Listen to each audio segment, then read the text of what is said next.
Hey there, welcome to Livewire. I'm your host, Luke Burbank. We have a great show lined up for you this week. First, we're going to be talking to comedian and Emmy Award-winning producer W. Kamau Bell about his latest writing project. It's a Substack newsletter, which all the cool kids are doing now. It's called Who's With Me? And he's going to talk about how AI really got his comedic personality very, very wrong. Then we're going to talk to journalist Jane Marie, who's also got an Emmy Award under her belt, about the new book, Selling the Dream, the billion-dollar industry bankrupting Americans, which looks at multi-level marketing companies like Amway and Mary Kay and Tupperware. And the book talks about the really negative financial effects that these multi-level marketing schemes can have on folks. Then we're going to hear some gorgeous music from the indie band Bamba. We are working on a scheme here to bring you a great radio show. So stick around. It starts right after this.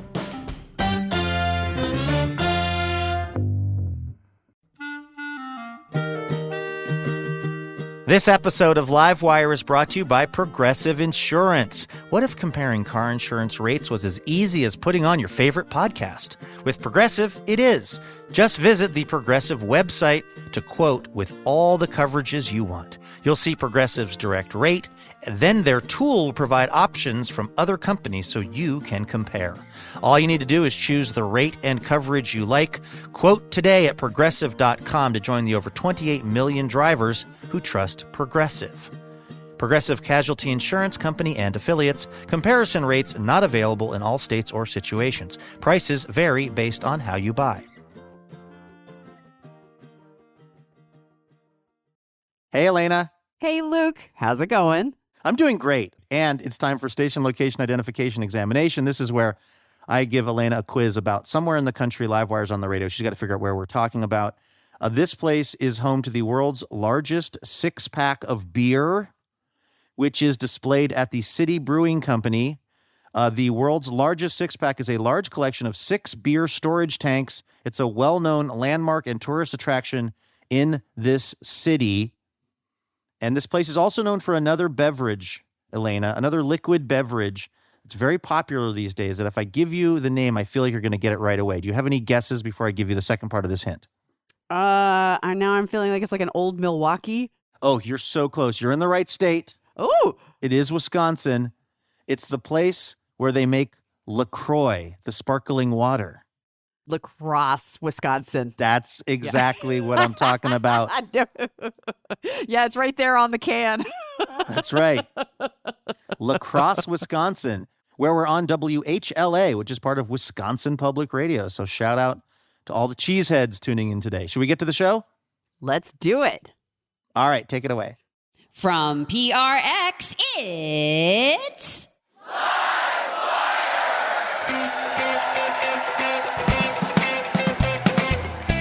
This week, comedian and television host W. Kamau Bell. Remember when women all wore belly shirts? Mm-hmm. Anti-racism was the belly shirts of 2020. Too soon? Journalist and podcaster Jane Marie. I've never seen a moment where an MLM is doing poorly and they evaluate their own product. What they do is push it all off onto the seller and say, you're not working hard enough. With music from Bamba and our fabulous house band. I'm your announcer, Elena Passarello, and now, the host of Livewire, Luke Burbank. Thank you so much, Elena Passarello. Thanks, everyone, for tuning in from all over the country, including La Crosse, a.k.a. LaCroix, Wisconsin. LaCroix. Sounds so classy. We've got a great show for you this week. Of course, we've asked the Livewire listeners a question in honor of Jane Marie's book about multi-level marketing schemes. We've asked the listeners, what's the wildest scam you fell for? And we're going to hear those answers coming up in just a minute. First, though, it's time for the best news we heard all week. Best news. This is our little reminder at the top of the show. There is some good news happening out there in the world. Just got to look for it. Elena, what is the best news you heard this week? Do you remember a couple years ago when there was Hot Girl Summer? Yes, I remember. I was not part of it, but I heard about it.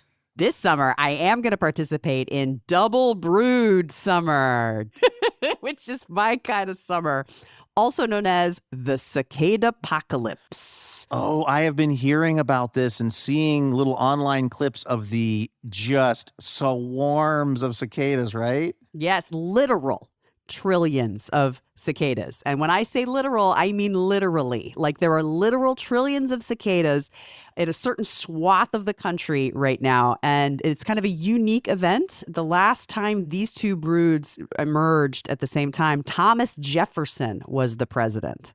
So it's always a big summer when one cicada group comes up from like 13 or 17 years of dormancy. But now we have two, and they're two that haven't really crossed paths. And there's one place in the country where both broods are coming up at the same time. And that is Illinois, my friend. I know cicadas might seem kind of scary to people because they have those like big red eyes and because they're terrifying. Yeah, I guess. But they are not scary to me, and they are not scary to Wheaton, Illinois' Jack Bailey. For Jack, it's the most wonderful time of the 13 years. And this is Jack Bailey's first cicada emergence because he's only 4 years old. His yard has become this treasure trove, and his family goes out with him, and he gets a bucket, and he just kind of scoops cicadas that he likes into the bucket, and then they end up letting them go. Which is very cool of them. But the other day, his sister was looking in the bucket and noticed that one of the cicadas had these robin egg blue eyes.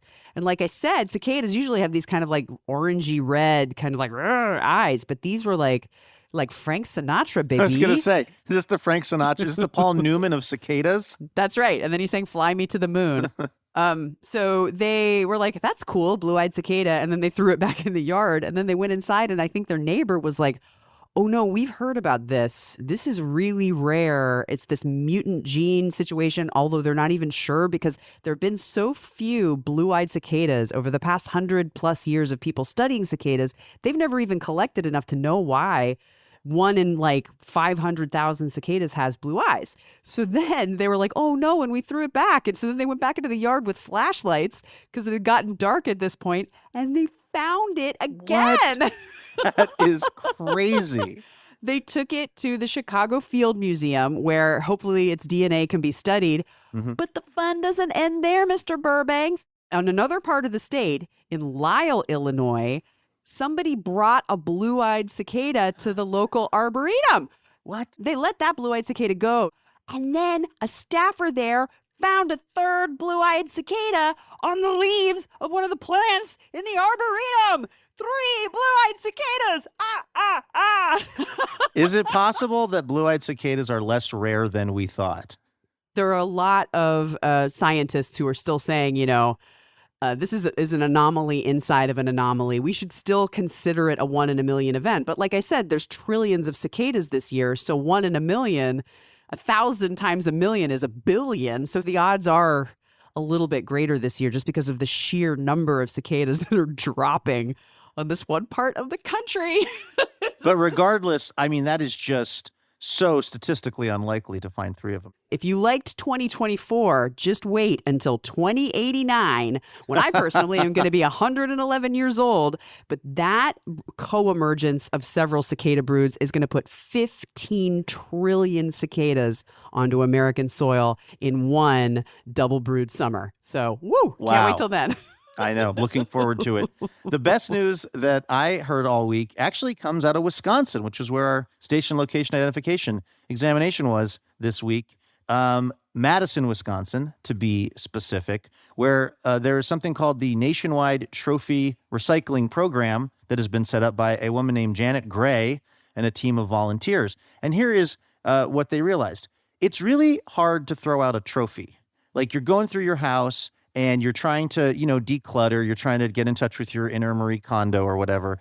But because a trophy is given as an award, because there's some, usually some sort of good feelings around it, it's really hard to throw it away. So people keep them for too long, but they're cluttering everything up. So the National Trophy Recycling Program says you bring your trophy in, we will take it apart, but then we will make it into a new trophy and we will give it to a nonprofit so that they can then use it to award their members in one way or another, because we all know nonprofits are often short on money. So the idea is that your trophy, it's not taking up room at your house, but it's also not gone forever. It's not in the landfill.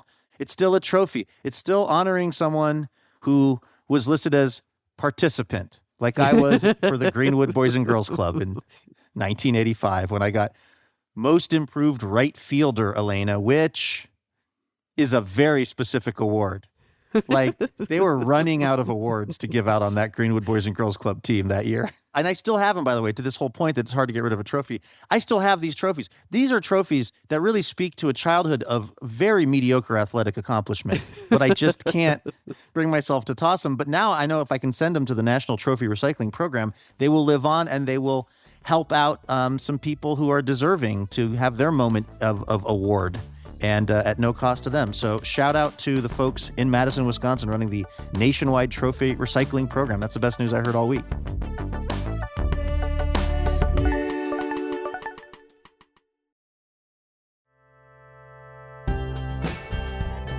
All right, let's welcome our first guest on over to the show. He spent 7 seasons as the host of the Emmy Award-winning CNN docuseries United Shades of America. He won a Peabody Award for his Showtime docuseries We Need to Talk About Cosby. And his latest writing project is the Substack newsletter Who's With Me, in which he shares his thoughts on the world, pop culture, and how to fix everything, because he probably knows how to do that. He knows a lot of stuff. Take a listen to our chat with our friend W. Kamau Bell. He joined us on stage at the Alberta Rose Theater in Portland, Oregon.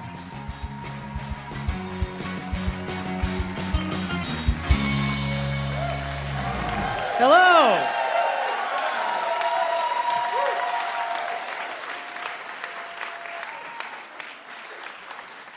Hello, Portland. We meet again. In your career, you're from Oakland. In your career, do you find yourself in Portland a lot? I never, ever came to Portland until I started doing stand-up comedy, and they were like, they need you in Portland. So I don't know if I'd ever come to Portland. And then after I came for stand-up comedy, and I had a TV show showing where America was, like, you know, broken, I was like, I gotta go to Portland like twice. So we did 2 episodes of United Shades here in Portland. I have been really enjoying reading your Substack, which is also AKA a newsletter, although I feel like newsletter, for a lot of people, at least of my generation, feels like Ann Nabokowski sending a newsletter out, making sure someone brings decaf coffee to the fellowship hour at church. Yeah, like, I feel it like has a weird connotation. Yeah, you don't actually want a newsletter. So I think it's weird that the Substacks are called a newsletter, but mine are like long-form op-eds that I wouldn't have put anywhere else or write if I didn't have the pressure of doing it once a week because people are paying me $5. But a lot of people. Yeah. So it's enough people to get me to go, all right. They're good. They're trenchant. They're funny like you are. They talk about important things most of the time. Yeah, no, I mean, you know, come on. But I can't tell you how many writers that we've had on the show, people who have written very successful books, who will like take me aside in the green room and go, low key, the most people I reach is through my Substack. Yeah, no, it is definitely like, I mean, I sort of came to it because I sort of got tired of like putting things up on Instagram and just watching fights break out in the comments. Yeah. Like where it was like, I just thought this was a pretty bird. You know what I mean? Like, and so it was really a way to go, the people, so that's why I named it Who's With Me. The people who actually want to hear from me, who actually want to hear my thoughts and may not agree with me all the time, why don't we just go over here? So that's what it was, a way like, why don't we just go over here? So it's the VIP room of the W. Kamau Bell experience. Yes. It's the champagne room of the W. Kamau Bell. You can get a lap dance, let me be clear. From Robert Reich, former Secretary of Labor. From Robert Reich, yes. Who is featured in a post. I didn't just throw that out of complete left field. $6 a month to get a lap dance from Robert Reich. This is a thing that I've been enjoying about reading your post, though, is I do feel like you managed to sort of mix the very forgettable with the kind of highbrow and sublime. Like, you have this post where you're roasting, I think deservedly, the Fox TV host Jesse Waters for being so bad at math, so bad at the most basic of math. But when Tucker Carlson can look down on you, know, when Tucker Carlson's like, you're not good at this, like it's yeah. But in the same post, you then also link to Robert Reich, former Secretary of Labor, I think, his Substack. Yeah, I got a lot going on in here. It's a lot going on.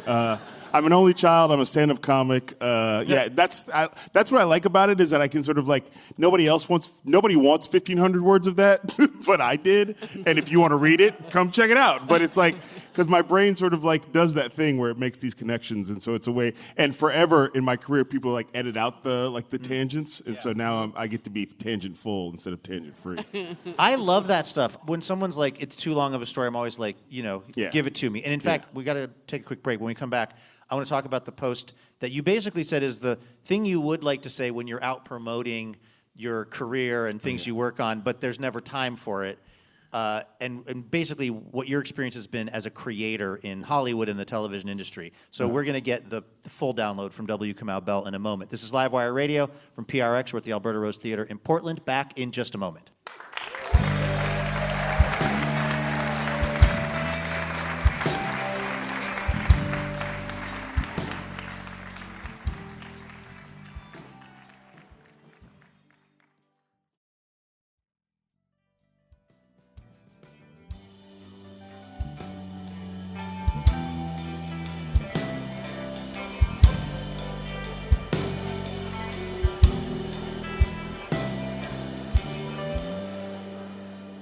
Hey, welcome back to Livewire from PRX.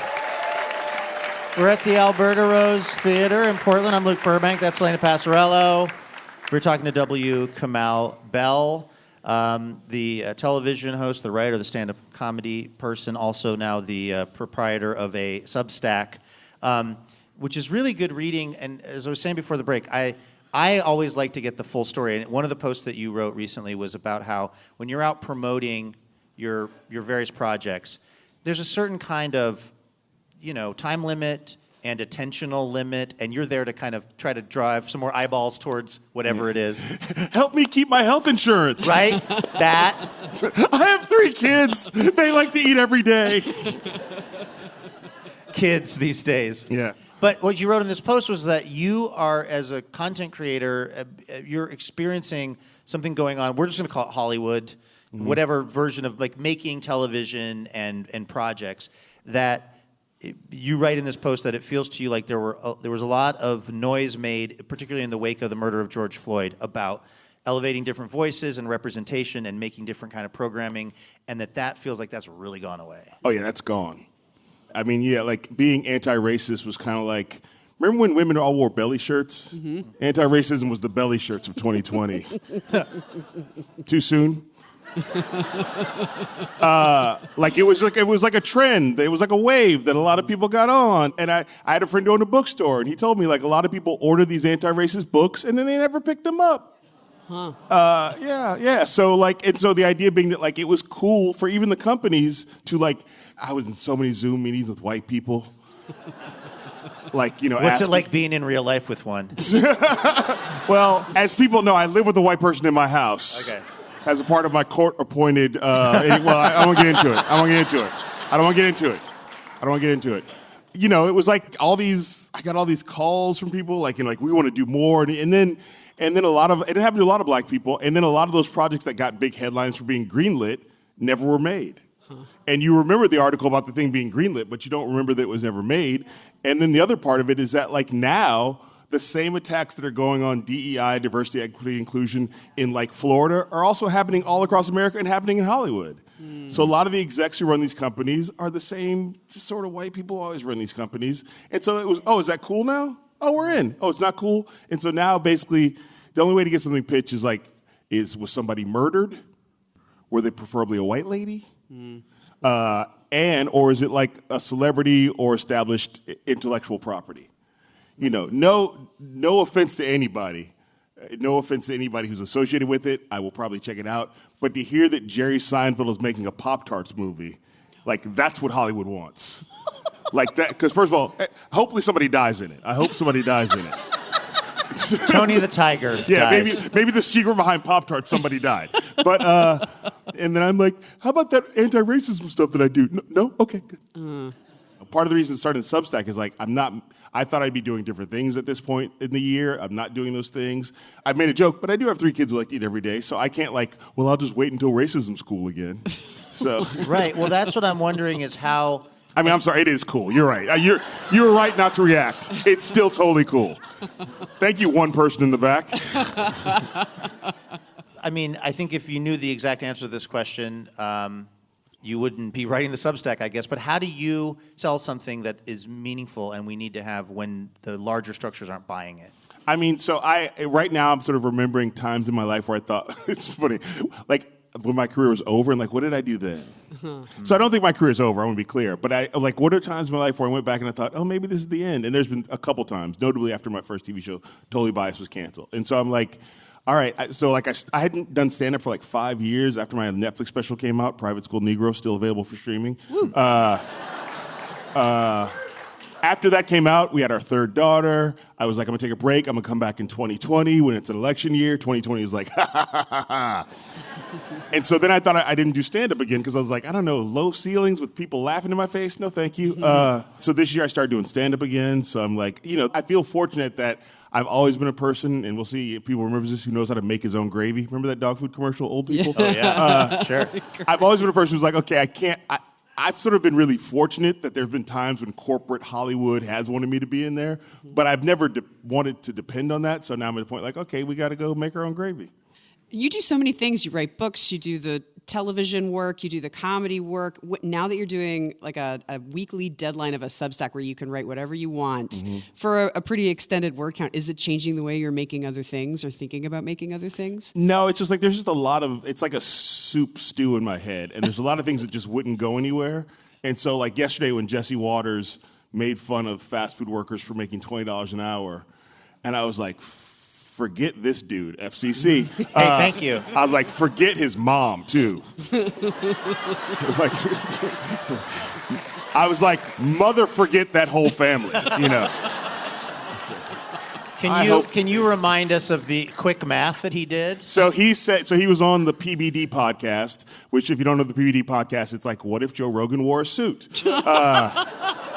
That joke is perfect, by the way. If you know that joke is perfect. I don't normally say that, but that's a perfect joke. It's not even about the laugh; it's about the writing. It's about so he was on the podcast, and he's just sort of talking, and he says that like, so if you're making $20 an hour, that's like 6 figures, right? See, everybody who laughed has worked for hourly wages and has done the math on every hourly wage. No, that's not even close to 6 figures. Yeah. Come on. And the people on the podcast are like, no, that's like, and they do the math quickly, like if you're working 50 weeks, it's like $40,000 a year. He's like, okay, but if you're married and your wife is also working for $20 an hour, that's like, he actually said, that's like $100,000. Oh, they just told him it was $40,000. Within seconds, he had said 40 plus 40 is $100,000. And as I'm watching this, I turned to my 9-year-old. I was like, what's $40,000 plus $40,000? She goes, $80,000. I go, thank you. She goes, why'd you ask me that, Dada? I go, because there's this white man who says $40,000 plus $40,000 is $100,000. To my daughter's immense credit, she goes, well, that's something.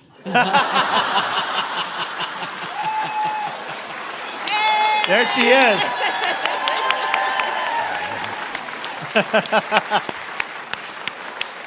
Because like me, she starts with diplomacy.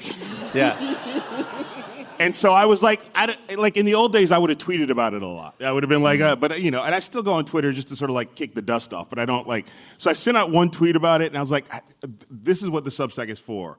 What are the other posts you were talking about? There was something that was released that was supposed to be an AI program doing George Carlin, although then I thought I heard that it wasn't actually, like, you're friends with Kelly Carlin, George Carlin's daughter. First of all, thanks for humble bragging for me. Yes.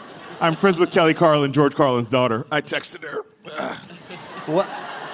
What did you say? Am I friends with Bruce Lee's daughter? Yes, I am. Yes, I am. So, first of all, I never actually understood.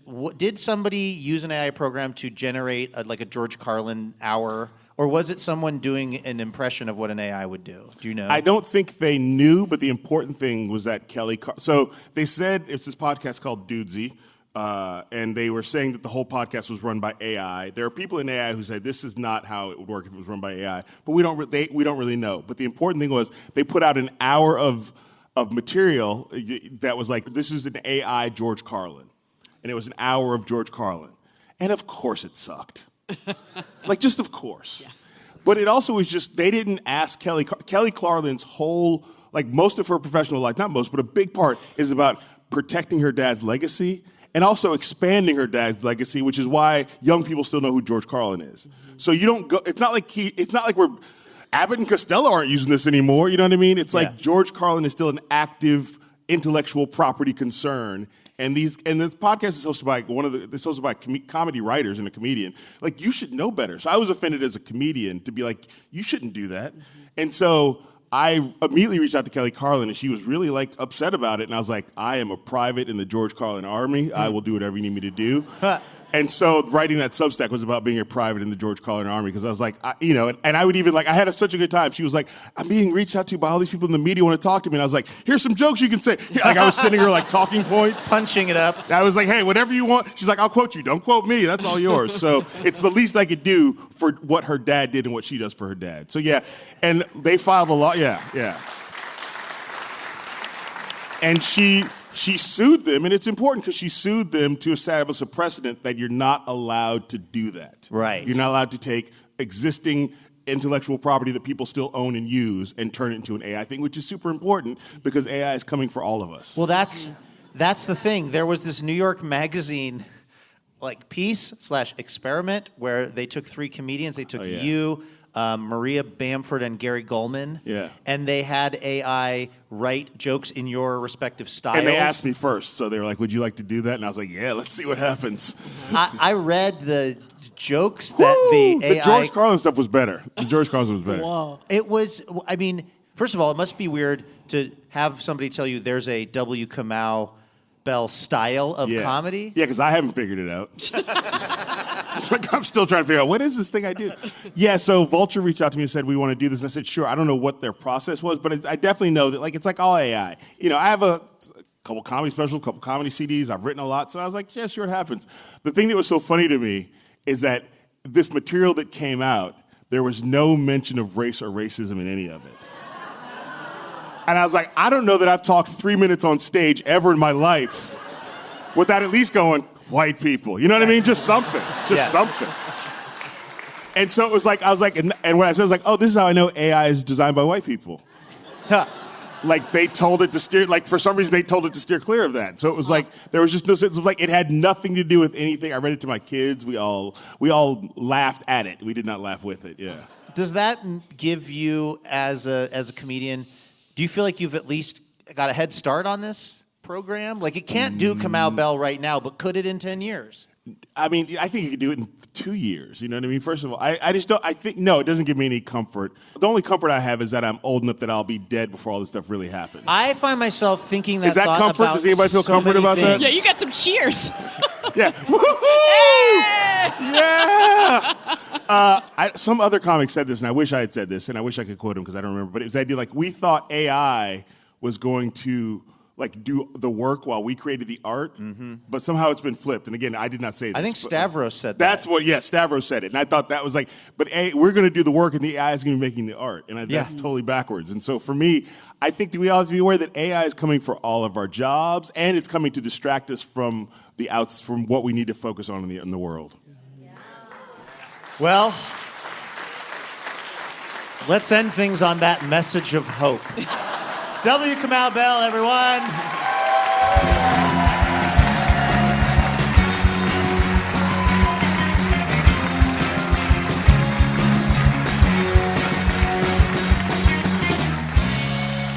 That was W. Kamau Bell right here on Livewire. Make sure to subscribe to his Substack like I do. It's called Who's With Me? Hey, special thanks this episode to Sam and Fawn Livingston Gray of Portland, Oregon. They are part of the Livewire member community, and they're generously supporting the show with a donation each month, and we are so thankful for that support. It's genuinely what allows us to keep this whole thing going. So a big thanks to Sam and Fawn for supporting Livewire.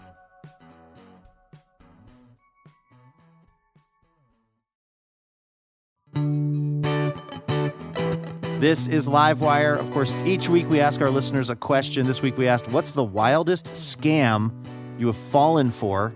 Elena, what are some of the listeners saying about scams they've fallen for? These are great because some of the scams are kind of big global scams, and some of them are just one person trying to pull something off on somebody else. So, okay. Pretty great. Of the smaller variety, Reese says, when I worked as a cashier, someone paid me in money that looked perfectly real, and I didn't even think twice about it. But later that day, I was counting the money, and I saw it was fake because on the back it said, "In Glob we trust." That is not a sophisticated counterfeiting ring. That's like a little bit of a dig. It's too misspelled to be true. That's one of my like slightly irrational fears is that I will get a hold of a counterfeit 20 or something, and then I'll be going around saying, I didn't make this, but I got it from somewhere and I don't remember where. And they're going to go, yeah, sure. Like, I don't want to be holding the hot potato. I don't want to be holding the counterfeit money because it looks like then I was the one who said in glob we trust. It's also probably a sign that I spend too much time in casinos, that this is a primary fear of mine, getting a crooked $20 bill. What is another scam that one of our listeners fell for? This one's on the bigger sort of social level. I have to say I've fallen for this scam too. Laura says, I've been putting snail mucin. Luke, do you know what snail mucin is? Do I want to know is the real question. Yeah, it's the nice name. Mucinex will give you a little bit of a clue. It's snail snot. It's just the slime, the slimy trails that snails use to perambulate. It's become this kind of skincare trend. And Laura says, I've been using snail mucin on my face for years because some woman on a podcast swore by it. And recently I realized that there has been no difference. And you are over this call, Luke, this video call, you are looking at a mucin slathered face. One more scam that one of our listeners fell for. I love this one from Alex. Alex says, one time when I was working at a gym that used barcodes that people had to scan for entry into the gym, someone just pasted the code from a bag of chips or something onto a lanyard and was let through for months until we noticed. I still think about it. I'm trying that, man. That's great. I would love it if, like, I don't know how their system worked, but if you get like number as people go through, and then you just see a picture of a bag of like Fritos. Yeah, this is some wavy lays coming in to do some sit-ups. Pretty smart. My mom, for many years, would sneak into the YMCA in her town until she learned that at her age, it's free. She would put one headphone in and pretend like she had left something in the YMCA and go back in, even though she was going in for the first time. Oh, no. Susie B for the win. That's as good as the chips thing. Right? Thank you to everyone who sent in a response to our listener question. We got another one for next week's show coming up in just a bit. First, though, it's time for our next guest, who I have been a fan of for years. She's a Peabody and Emmy Award-winning journalist, former producer for This American Life, and the host of the podcast The Dream. Her latest book, Selling the Dream, the billion-dollar industry bankrupting Americans, exposes what is really going on with multi-level marketing schemes. And it is not great, actually, which you're probably not shocked to hear. Publishers Weekly calls it an urgent and riveting expose. Jane Marie joined us on stage at the Alberta Rose Theater in Portland, Oregon.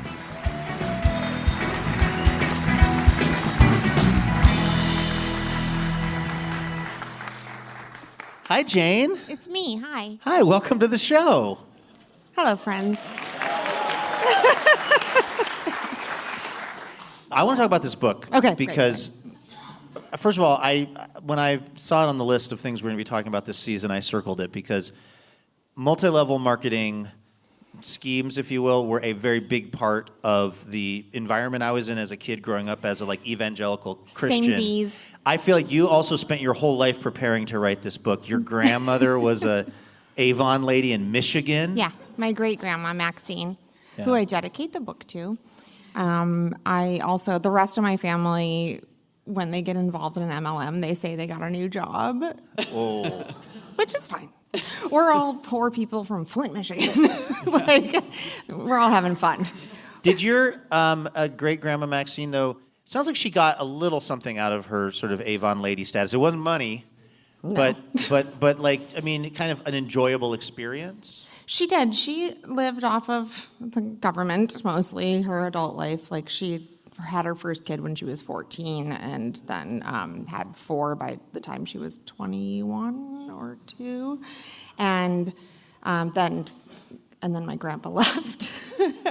So she struggled a lot. And I think the Avon experience gave her an opportunity to feel like some agency, to feel like an adult in the world doing a thing. And there's no barrier to entry. So she didn't have to have a high school diploma. She didn't have to have tons of money. And she did it for 20 years. The results of it that I saw were just stuff in my stockings at Right. Christmas. Right. Which actually kind of gets back to the book, because one of the things that defines what we might call a pyramid scheme or a multi-level marketing operation is that the products that they allegedly sell are really not being sold widely in the wider world. You don't go into a store and buy that. It's mostly being purchased by the people that are selling the product because they're being tricked into buying it from someone higher up the food chain than them. Right. Hence the Avon in the stocking. Well, I'll say, this is also in the book. Spoiler alert. Amway, anyone heard of it? Yeah, Michigan company. A Michigan company. They did not have a product when they started their company. There was no product. They just knew that they liked this business model. So they started the business model, and then they went searching for a product, and they bought a soap company, and they sold soap, which is just soap. But soap that was going to be more expensive More than expensive just going into the store and buying, which is another thing that should tip someone off if they're in a multi-level marketing Yeah, situation. just put it in a store, dudes. Like, also, there's all these rules about, like, you can't even, like, put it in your friend's salon or something. You know, like, you can't advertise these things anywhere. It's so exclusive. And I get it also. I get it, though. Like, I grew up with a milkman. Like, I grew up with people knocking on your door about, you know, selling you plates and stuff. I feel like there was that value in that back in the day. And the money was made by design by the people who got other people to sign up other people. This is called the downline. Right. And there's people right at the top, and then there's a level She's making here. a pyramid symbol for the listeners. Triangle. And then there's like a level, so that's like friends and family up here. And then they recruit 5 or 10 people, and then those people are told to get 2 to 5 or 10 people, and that keeps going. At the very bottom are eager, hopeful, optimistic, sometimes desperate folks, like all of us, right? Who are ready to sign up and say, I'll pay $199 for this starter kit to become my own business owner, to like start my own empire. And you do that, you fail, someone else does it, they fail. Someone else does it, they fail. And the company itself, for the most part with MLMs, doesn't make money any other way. Then signing up new people to try to throw themselves against Correct. this sort of castle walls. We'll just keep coming up with shapes to describe of this financial model. But correct. What is the percentage of people who make money through multi-level marketing? Oh, probably 0.01%.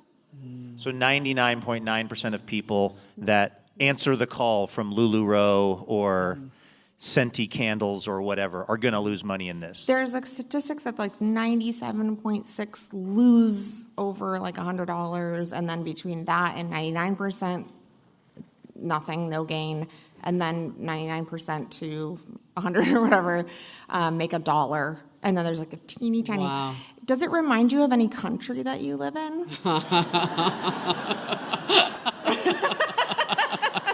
Well phrased.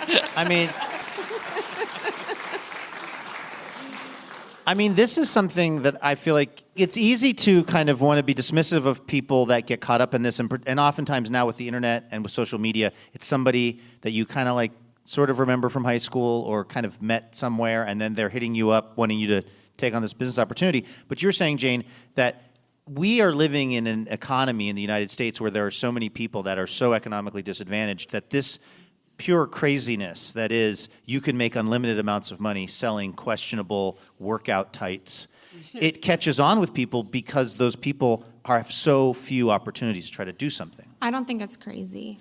I think it's what we've all been told from kindergarten. I don't know if you all grew up in this country, but you were told you could be an astronaut, you could be a doctor, you could be anything you want, just have the right mindset and go out there and work hard. And these schemes tap into that very directly. They say, actually, you don't need to have a high school diploma. You can be a felon. You don't even need like a green card. You can do this because this is the land of opportunity. And I believe they exist solely because we've all bought into that. And perhaps it was true for some moment in time, but it's not. This is Livewire Radio. We're talking to Jane Marie. Her book is Selling the Dream, the billion-dollar industry bankrupting Americans. It's about the multi-level marketing world. Was there ever, like, kind of a good old days of this? Like, maybe before the internet, before it was so... Like, now it feels very desperate and very high pressure for the people. But was there ever a time when it was just kind of like, Do you want to talk about Brownie? Brownie Wise, Yeah. Which is a real name, not just something I said because of an aphasia. The person who is kind of credited with pioneering the idea of parties to sell this stuff. She came up with Tupperware parties. She came up with the party plan. There were no parties before, and now it's like the majority of at least like women's products in MLMs are on a party-based system. No, she was awesome. She was an aeronautics executive, a saxophonist. She had a advice column in the Detroit paper. She was a single mom with one son, all by herself. And a guy came to her door trying to sell a mop. And she was like, "You suck at this." And she called the boss and was like, let me run this whole thing. And then she hooked up with Earl Tupper. That's his real name. Yes. He was the Earl of Tupper. The Earl of Tupper. It was an honorary title. And she started these parties that were, I don't know, how many of you have been to a Tupperware party? Yeah.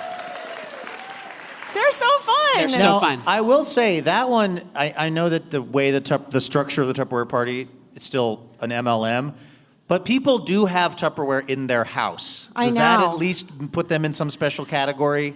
Well, now they sell it at Target to trick you into thinking it's not an MLM. Right. How does that work then? Well, you can still sell it to your friends and neighbors. You can still rope your Did they sister achieve into it. escape velocity, though, like No. as a pyramid scheme where Beauty Counter did it first, I think. They're a makeup MLM that's at Sephora. But it's the new tactic. It's like mainstreaming. They're trying to mainstream and say, like, this is a thing you see at the store, right? So it can't be that bad. It doesn't matter what they're selling at the store.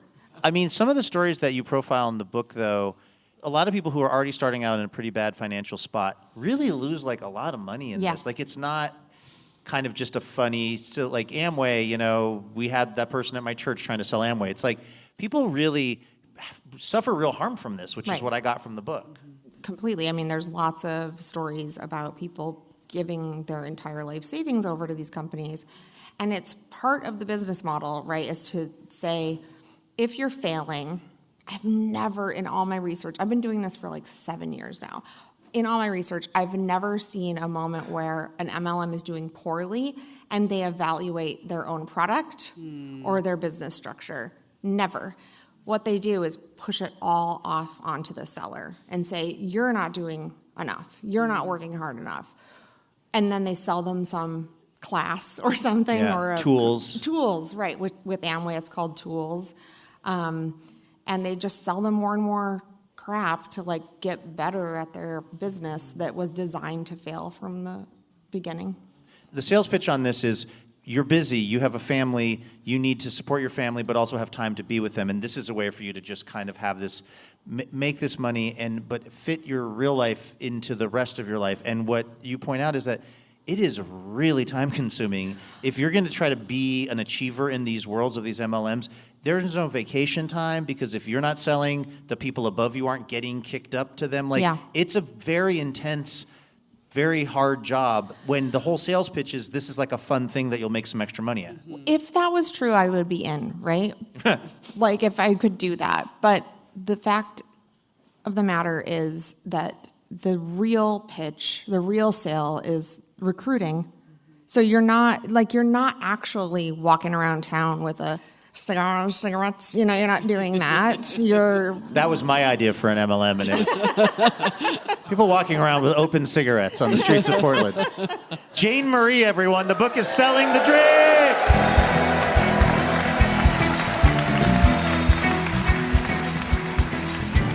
That was Jane Marie right here on Livewire. Her book, Selling the Dream, the billion-dollar industry bankrupting Americans, is out now. I'm Luke Burbank here with Elena Passarello. We have to take a very quick break, but don't go anywhere. When we come back, you are going to hear some incredible music from Bamba. Stay with us.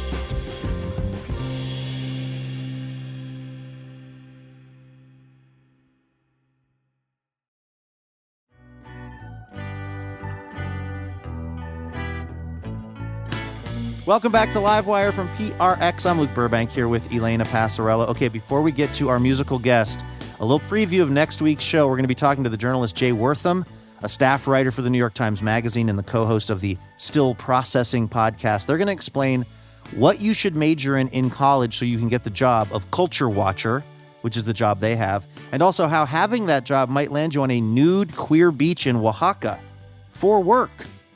Plus, we're going to talk to author Curtis Sittenfeld about her book, Romantic Comedy, which follows a comedy writer on a TV show that goes live every Saturday night. We'll leave it to you to figure out the show that this is kind of based on. And we're going to hear some music from award-winning singer-songwriter and Livewire fave Margot Silker. It's going to be a great show. You don't want to miss it. And as always, we're going to be looking to get your answer to our listener question. Elena, what are we asking our listeners for next week's show? We want to know what is the most romantic movie moment of all time. And there's only one answer. It's when that dog rolls that meatball across the plate to the other dog in Lady and the Tramp. Oh, that's an all-timer. How about when Princess Leia unfreezes Han Solo in Jabba's lair? That's pretty good, I guess. I mean, that goes a little further than a meatball, but it's not as cute. If you've got an answer to the question, the most romantic movie moment of all time, send it into us via social media. We're at Livewire Radio pretty much everywhere. This is Livewire from PRX. Our musical guest this week has been called an unsparing work of sonic catharsis by Rolling Stone magazine. They have released 7 albums, including their latest, Lucha, all the way from Portland, Oregon, by way of Mexico City. Bamba joined us at the Patricia Valian Research Center for the Creative Arts in Corvallis, Oregon.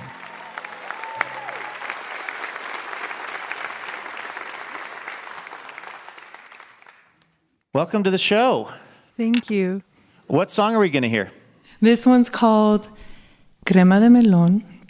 And this one I talk about, it's just, all my songs are collages, but there's a line of like, you can't compare your suffering to someone else. Trauma's trauma. It's just like, love your enemy, really. So that's what I said. And almost like singing it feels different. This is Bamba on Livewire.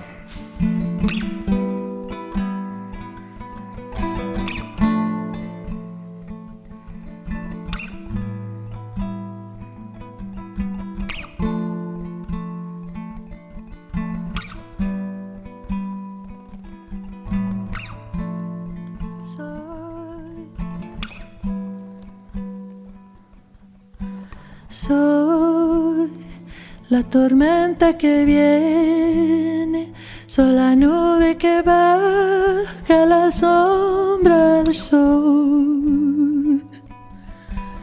Lluvia, lágrimas que me arrullan, cubriendo el campo, una finca de luz.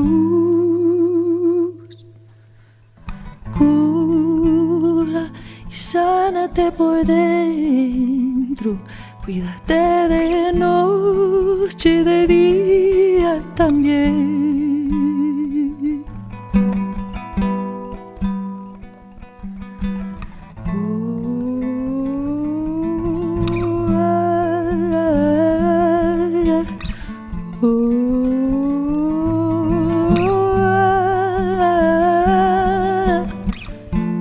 Entre todos los bellos y de la primavera, cuando todo empieza a florecer, tiniebla antigua, un llanto de la vida, soy flor, salvaje raíz de mi ser. Tarata, tarata, tarata, tarata, tararara.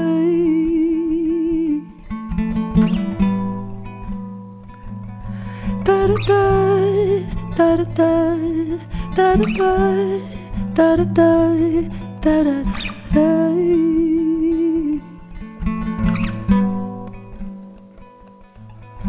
Escucha y abraza a tu enemigo. No compares la angustia que no se puede saber. Comparte de tu historia bonita, vulnerable de vista por el alma y por papel.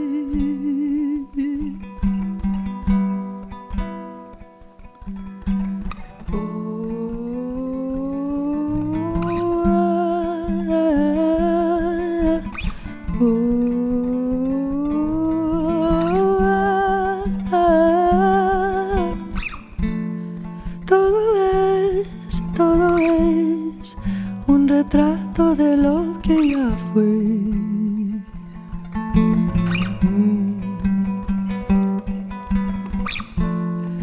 Algoritmo ancestral que se puede ver.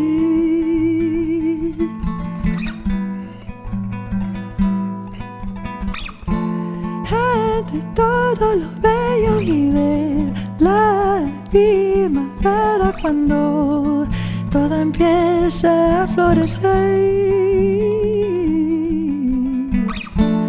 Tiniebla antigua, un llanto de la vida, y soy flor salvaje, raíz de mi ser. Taratay, taratay, taratay, taratay, tarararay.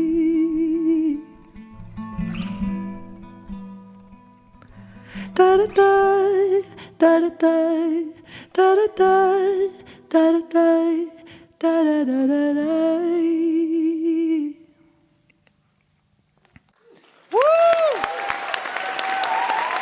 That's La Bamba right here on Livewire.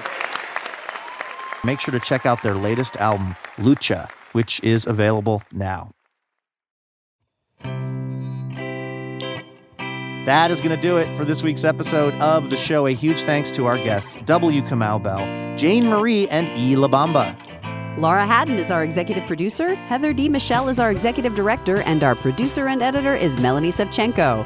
Leona Kinderman and Eben Hoffer are our technical directors, and our house sound is by D. Neil Blake. Trey Hester is our assistant editor, Rosa Garcia is our operations associate, Jackie Ibarra is our production fellow, and Becky Phillips is our intern. Our house band is Sam Tucker, Ethan Fox Tucker, A.L. Alves, and A. Walker Spring, who also composes our music. This episode was mixed by Molly Pettit and Trey Hester. Additional funding provided by the Regional Arts and Culture Council and the James F. and Marion L. Miller Foundation. Livewire was created by Robin Tenenbaum and Kate Sokoloff. This week, we'd like to thank members Sam and Fawn Livingston Gray of Portland, Oregon. For more information about our show or how you can listen to our podcast, visit livewireradio.org. I'm Luke Burbank for Elena Passarello and the whole Livewire crew. Thank you for listening, and we will see you next week.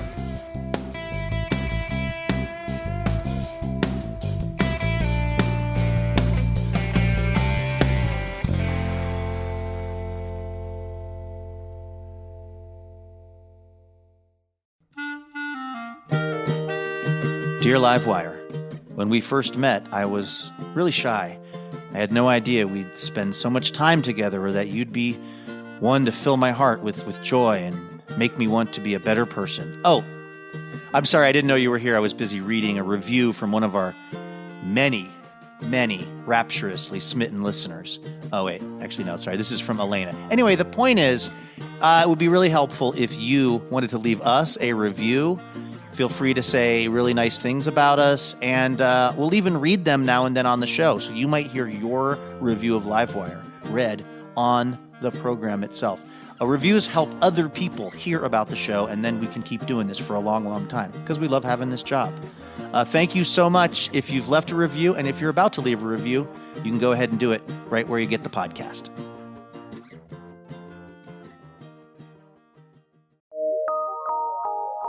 From PRX.